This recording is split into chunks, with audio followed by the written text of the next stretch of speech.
Hi, Goddess of Love here again. Kamusta kayo dyan mga goddess ko? So, another short reading tayo today for the air signs, Gemini, Libra, and Aquarius. So, tignan natin anong message sa inyo ni Universe, mga air signs natin dyan. Tignan natin.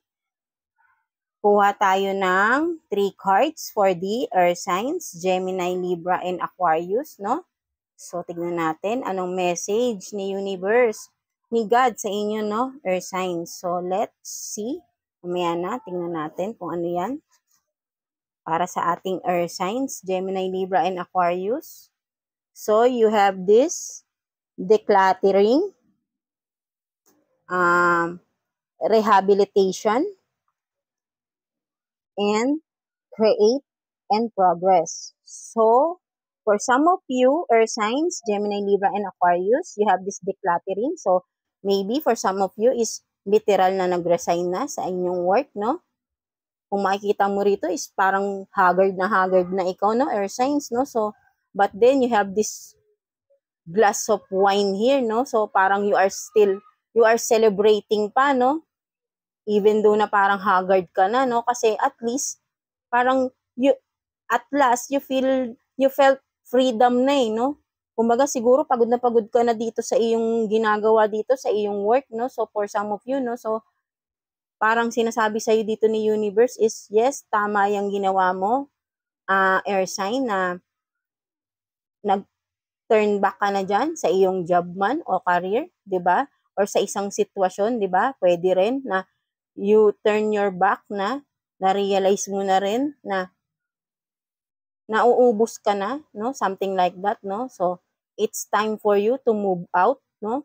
To move forward to another path of your life, no? So, celebrate, yes.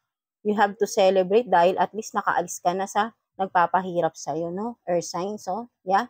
So, and this one is rehabilitation. So, for some of you naman, Earth sign is sinasabi ni Universe, ni God, na advice sa iyo is to take a relaxation, no? Maybe for some of you is napaka-drain na drain niya, no? Siguro may connection din dito, no? Dahil sa from the kung saan man kayo tumalikod na trabaho, na business, na or kung saan anong sitwasyon man yan is sobrang na-haggard kayo, sobrang na-drain ang inyong energy, ang inyong yun nga, ang inyong self, no? So you need to rest, no? Take some rest.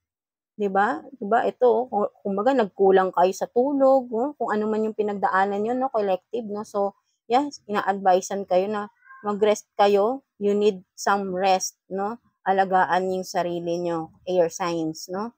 So, and for the last one is you have this create and progress. So, for some of you, and yes, most of you air signs, no. Ako air signs din ako, Libra ako, no.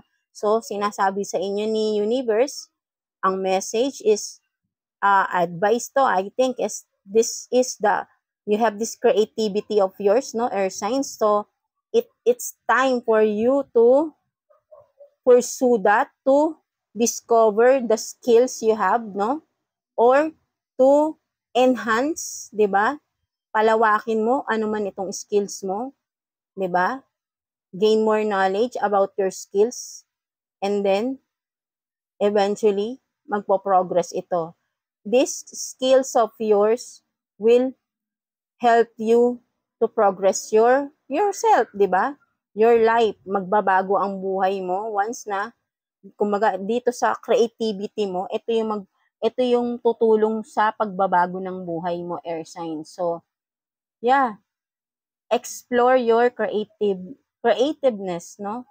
Explore, show off your creativeness, 'di ba? Wag mo nang itago kung alam mo na yung mga skills mo. Show off to the world, to the people around you, no? Wag kang mahiya because you are so talented, air sign, no?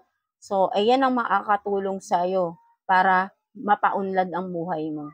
Trust me, trust God. Yes, trust God within this.